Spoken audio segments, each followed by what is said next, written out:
Shri Harihar charitable and welfare trust के तत्वावधान में आप श्रीमद् भागवत गीता श्रवण कर रहे हैं। आपने चौथे अध्याय के महात्म्य को श्रवण किया। अब आप 5वां अध्याय श्रवण करिए। श्री भगवान अर्जुन से कहते हैं, इमं विवस्वते योगं प्रोक्तवाहनम अव्ययम विवास्वानमभिप्राहे मुनिरक्षवाकुवे अब्रवीत् एवं परं प्राप्तिमं राजऋषयो विदुः स कालेन हि महता योगो नष्टे परं तपः सेवाय मया ते अद्य योगे प्रोक्ते पुरातने भक्त्वसि मे सखा चेति रहस्य हे तदम उत्तमम्। भगवान अर्जुन से कहते हैं, हे अर्जुन, ये जो योग मैं तुम्हें बता रहा हूँ, ये योग सबसे पहले सूर्य के पास आया। एवं विवस्वते योगम प्रोक्तम वानम अव्ययम। भगवान सूर्य के पास में आया, उन्होंने अपने पुत्र इक्ष्वाकु को सुनाया और उसके बाद में अनेक राज ऋषियों के पास में आया और अनेक प्रकार के योगियों के पास में, जो महान योगी थे उनके पास में ये योग आया और फिर पराए ये योग संसार से लोप हो गया, नष्ट हो गया। संसार में इसका कोई नामो निशान नहीं रहा। लेकिन कुछ जो योगी, गुप्त योगी होते हैं, उन्होंने अपने पास में रखा, लेकिन वो भी पराये लोप हो गया। और उसके बाद मैंने ये आपको बताया है और आपके लिए, क्योंकि आप मेरे परम शिष्य हैं, आप मेरे परम भक्त हैं। जो परम भक्त होता है उन्हीं के लिए मैं इसको निर्णय करता हूँ। तो आपके लिए मैंने ये योग कहा है। आप मेरे सखा भी हैं, आप मेरे शिष्य भी हैं और आप मेरे भक्त भी हैं, इसलिए मैंने ये आपको कहा है। और यह योग बहुत ही कल्याण करने वाला और संसार के भाव को, यानी भाव सागर के भय को हरण करने वाला है। इस योग को ही धारण करने के लिए, यानी धर्म की स्थापना करने के लिए ही मुझे बार बार संसार में आना पड़ता है।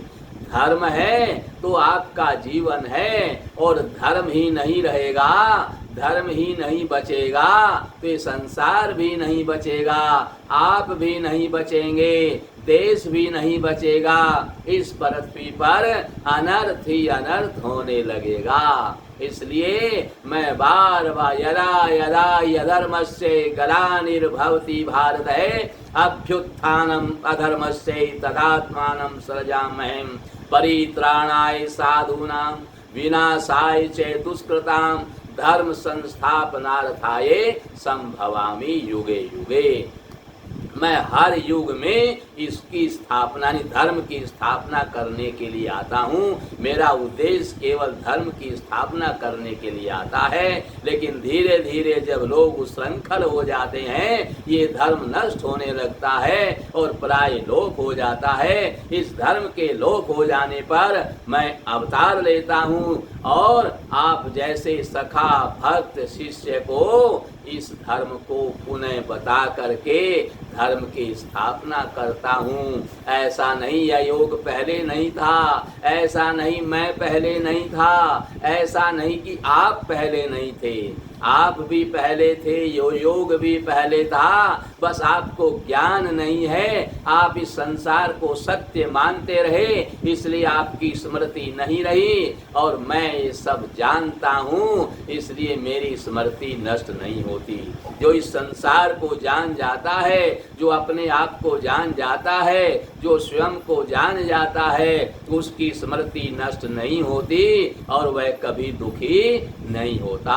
हम दुखी भी इसीलिए होते हैं कि हम संसार को सत्य सत्य मान रहे हैं, और जो सत्य नहीं है उसको हमने सत्य मान लिया, और जो सत्य नहीं है और उसको हमने सत्य मान लिया, और जो सत्य है उसको हम भूल गए हैं। सत्य को भूल जाने के कारण, यानी धर्म जब अलोप हो गया, धर्म जब नष्ट हो गया, तो फिर हम भी कहाँ बचेंगे। इसलिए धर्म की रक्षा करनी चाहिए। जो धर्म की यत्न से रक्षा करता है, जो धर्म को बचाता है, तो देश बचता है, देश बचता है तो आप बचते हैं, और आप बचते हैं तो सारा संसार बचता है। सारा संसार धर्म के ऊपर ही टिका हुआ है। बिना धर्म के सारे संसार में त्राही त्राही चारों ओर बच जाती है। इसलिए हमें यत्न पूर्वक धर्म की रक्षा करनी है। इस 5वें अध्याय में भगवान अर्जुन को बता रहे हैं कि हमें धर्म की स्थापना करनी है। धर्म की स्थापना नहीं करेंगे तो हम भी नहीं बचेंगे। तो 5वें अध्याय का श्रवण करने से क्या क्या लाभ होता है, किसको सुख मिलता है, ये आप 5वें अध्याय के महात्म्य में श्रवण करें। श्री भगवान लक्ष्मी जी से कहते हैं कि हे देवी, अब मैं तुम्हें सब लोगों द्वारा सम्मानित ये 5वें अध्याय का महात्म श्रवण कराता हूँ और संक्षेप में बताता हूँ। सावधान होकर के सुनो। मद्र देश में कुरुत्सपुर नामक एक नगर है, उसमें पिंगल नामक एक ब्राह्मण रहता था। वह वेद पाठी, ब्राह्मणों में विख्यात, वंश में जो सर्वश्रेष्ठ निष्कलंक था, कोई कलंक उसके पास उस वंश में नहीं था, उस ऐसे वंश में उत्पन्न हुआ था। किंतु अपने कुल के लिए उचित वेद शास्त्रों के अध्याय को छोड़कर, जो ब्राह्मणों का धर्म है, जो सभी का धर्म है, यानी अपने धर्म को छोड़ करके जो वेद शास्त्र अध्ययन करना, पठन पाठन करना उसका धर्म था, उसको छोड़ करके ढोल आदि बजाते हुए उसने नाच गाने में मन लगाया। उस वेद शास्त्र के अध्ययन को छोड़ दिया और ढोल नगाड़े आदि जो नाच गान के कार्य थे, उन्हीं में उसने अपना मन लगाया। गीत, नृत्य और बाजा बजाने की कला में परिश्रम करके पिंगल ने बड़ी ख्याति भी प्राप्त कर ली, उसमें बड़ा पारंगत भी हो गया, और उसी से उसका राजभवन में भी प्रवेश हो गया।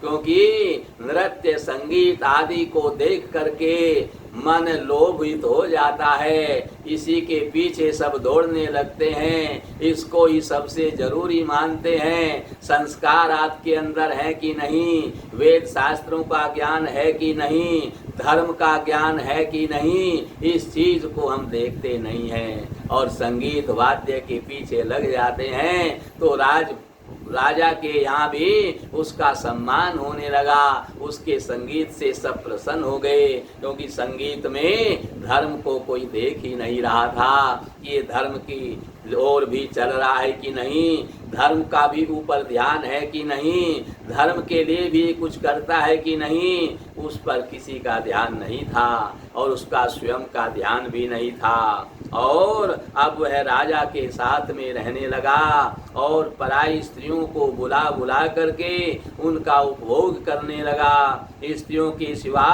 और कहीं उसका मन नहीं लगता था, क्योंकि धन जब ज्यादा होता है तो धन के लोभ में बुद्धि भ्रमित हो जाती है। जिमी जिमी लाभ लोभ अधिकाई, जैसे जैसे धन बढ़ता है तो लोभ भी और ज्यादा बढ़ जाता है। उस लोभ के कारण वो लोभस्य पापस्य कारणम, और लोभ ही पापों का कारण है। उस लोभ के कारण वह पाप करने लग गया और धीरे धीरे अभिमान भी उसके अंदर आने लगा। अभिमान बढ़ने से वह उच्छृंखल हो गया और वह एकांत में राजा से दूसरों के दोष बताने लगा, दूसरों की चुगली भी राजा को करने लगा, जिससे राजा मेरा ही सम्मान करे। इस प्रकार से दूसरों की चुगली राजा के सामने करने लगा। पिंगल की एक स्त्री थी और उसका नाम था अरुणा, और वह नीच कुल में उत्पन्न हुई थी और कामी पुरुषों के साथ विहार करने की इच्छा से सदा उन्हीं की खोज में घूमा करती थी। उसने पति को अपने मार्ग का कंटक समझकर एक दिन आधी रात में घर के भीतर ही उसका सिर काट करके उसको मार डाला और उसकी लाश को जमीन में गाड़ दिया। इस प्रकार प्राणों से वियुक्त होने पर और वह यमलोक में पहुंचा और भीषण नरकों का उपभोग करके निर्जन वन में गीध की योनि में उसने जन्म पाया। अरुणा भी भगंदर रोग से अपने सुंदर शरीर को त्याग कर, यानी भगंदर रोग से वह पीड़ित हुई और भगंदर रोग से पीड़ित होने के कारण उसकी भी मृत्यु हो गई और वह घोर नरक भोगने के पश्चात उसी वन में सुकी नाम की पक्षी हो गई। और एक दिन वह दाना चुगने की इच्छा से इधर उधर फुदक रही थी। इतने में उस गीध ने पूर्व जन्म के बैर का स्मरण करके उसको अपने तीखे नखों से फाड़ डाला। सुकी घायल होकर पानी से भरी हुई एक मनुष्य की खोपड़ी में जाकर गिर पड़ी। गीध पुनः उसकी ओर झपटा। इतने में ही जाल फैलाने वाले बहेलिये ने उसे भी बाणों का निशाना बना दिया। बहेलिये ने बाण मारा और उस गीध को बाण लगा और उस गीध की भी मृत्यु हो गई। उसकी पूर्व जन्म की पत्नी सुकी उस खोपड़ी के जल में डूब करके प्राण त्याग चुकी थी। फिर वह क्रूर पक्षी भी उसी में गिर करके डूब गया। तब यमराज के दूत इन दोनों को अपने लोक में ले गए। वहां अपने पूर्वकृत पाप कर्मों को याद करके दोनों ही बड़े भयभीत हो रहे थे, क्योंकि वहां जाकर के तो 100 जन्मों की याद आ जाती है और उसको अपने पूर्व जन्म के जब सारे पाप दिखाई देने लगे तो बड़े भयभीत हो गए कि अब नहीं छूटेंगे, अब तो तिर्यक आदि योनियों में जाना पड़ेगा, घोर नरकों में जाना पड़ेगा। अभी नरक भोग करके आए हैं, फिर अभी तो और भी नरक भोगना है, क्योंकि हमारे पाप बहुत ज्यादा हैं। पाप बिना दुख भोगे, बिना नरक भोगे पाप समाप्त नहीं होंगे। इस प्रकार से सोच विचार करते हुए ये दोनों बड़े भयभीत हो रहे थे। इसके बाद में यमराज ने जब उनके घृणित कर्मों का पर दृष्टिपात किया, उनके पूर्व जनित कर्मों को देखा और उन पर ध्यान दिया, तब उन्हें मालूम हुआ कि मृत्यु के समय अकस्मात खोपड़ी के जल में स्नान करने से इन दोनों का पाप नष्ट हो गया। उस मनुष्य की खोपड़ी के जल में जो ये डूब करके मरे हैं, बोले पाप तो इन्होंने बहुत किया है, पर खोपड़ी के जल में डूब कर मरने से इनका सारा पाप नष्ट हो गया है। तब उन्होंने उन दोनों को मनोवांछित लोक में जाने की आज्ञा दी। यह सुनकर अपने पाप को याद करते हुए वे दोनों बड़े आश्चर्य में पड़ गए और पास जाकर धर्मराज के चरणों में प्रणाम करके पूछने लगे, हे भगवान, हम दोनों ने तो पूर्व जन्म में बड़े घृणित पाप किए हैं, क्योंकि हमें तो पूर्व जन्म सब याद आ रहे हैं यहाँ पर, और हमने इतने घृणित पाप किए हैं, फिर हम दोनों का पाप इतना संचय किया हुआ है, फिर भी हमें मनोवांछित लोक में भेजने का क्या कारण है? हम ये कारण जानना चाहते हैं, किस कारण से हम मनोवांछित लोकों में जा रहे हैं? हमने तो बड़ा भारी पाप किया है। यमराज ने कहा, गंगा के किनारे वट नामक एक उत्तम ब्रह्मज्ञानी रहते थे। वे एकांत सेवी, ममता रहित, शांत, विरक्त और किसी से भी द्वेष रखने वाले नहीं थे। उन्होंने कामना, आसक्ति और ममता का सर्वथा त्याग कर रखा था। किसी से भी उनका कोई द्वेष नहीं था। जो उनको अपमानित करता था उनको दंडित कर देता था, अनजाने या अनजाने में उनको पीड़ा पहुंचाता था, उससे भी वे बैर नहीं करते थे। उसके प्रति भी उनका कोई मनोभाव नहीं था। बस वो यही मान लेते थे कि इसमें इस बेचारे का कोई दोष नहीं है, ये तो हमारे ही कर्मों का फल है, क्योंकि हम अपने कर्मों का फल भोगने के लिए यहाँ आए हैं। ये मनुष्य का शरीर मिला है भजन करने के लिए। इसमें भगवान ने हमें विवेक दिया है। विवेक से ये ध्यान रखना है कि कोई हमें सुख या दुख नहीं दे सकता।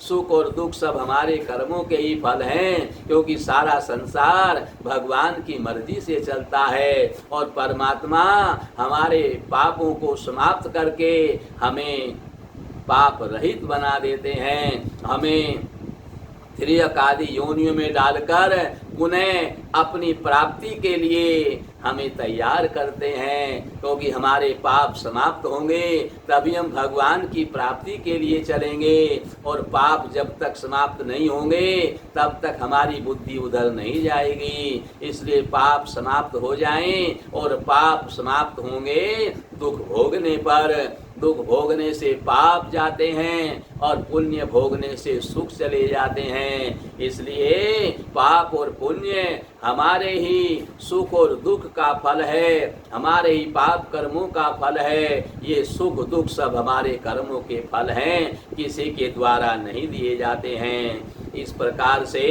प्रतिदिन यह ब्राह्मण गीता के 5वें अध्याय का प्रतिदिन पाठ करता था, और उनका सदा नियम था कि 5वें अध्याय को श्रवण कर लेने पर महापापी पुरुष भी सनातन ब्रह्म का ज्ञान प्राप्त कर लेता है। उसी पुण्य के प्रभाव से शुद्ध चित्त होकर उन्होंने अपने शरीर का परित्याग किया था। गीता के पाठ से उनका शरीर निर्मल हो गया था। जो आत्मज्ञान प्राप्त कर चुके थे उन्हीं महात्मा की खोपड़ी में जल भरा हुआ था, और उस जल में स्नान करने से तुम दोनों पवित्र हो गए। अतः अब तुम दोनों मनोवांछित लोकों को जाओ, अब तुम्हारा कोई पाप नहीं रहा है, क्योंकि गीता के 5वें अध्याय से उसके महात्म को श्रवण करने से तुम दोनों शुद्ध हो गए। उस खोपड़ी में गीता के 5वें अध्याय के महात्म का पुण्य भरा हुआ था। उस पुण्य रूपी जल में आप स्नान करके शुद्ध हो गए हो। अब तुम्हारा कोई पाप नहीं रहा है। इसलिए अब तुम दोनों अपने मनोवांछित लोकों को जाओ। श्री भगवान कहते हैं, हे लक्ष्मी जी, इस प्रकार सबके प्रति समान भाव रखने वाले धर्मराज के द्वारा इस प्रकार समझाए जाने पर वे दोनों बहुत प्रसन्न हुए और विमान पर बैठ करके बैकुंठ धाम को चले गए। और बैकुंठ धाम में जाकर के उन्होंने भगवत प्राप्ति की है, भगवान का सानिध्य प्राप्त किया है। इस प्रकार से प्रतिदिन गीता के पाठ को करने से हमारे सारे पाप नष्ट हो जाते हैं। हमें प्रतिदिन गीता के किसी न किसी अध्याय का पाठ करना चाहिए, उसके महात्म को श्रवण करना चाहिए। इसको श्रवण करने से हमें मनोवांछित फल मिलते हैं और हमें मनोवांछित लोकों की प्राप्ति होती है। ये मनुष्य जन्म हमारा सफल हो जाता है। ये मनुष्य शरीर परमात्मा की प्राप्ति के लिए ही मिला है। इसलिए हमें प्रतिदिन गीता को श्रवण करना चाहिए, इसके महात्म को श्रवण करना चाहिए, इसका पाठ करना चाहिए और दूसरों को भी श्रवण कराना चाहिए। इस प्रकार से जब हम पाप रहित हो जाएंगे, निष्पाप हो जाएंगे, तब हमारा मनुष्य जो जीवन सफल होगा और हमें भगवत प्राप्ति होगी, जिसके लिए शरीर मिला हुआ है। नारायण नारायण।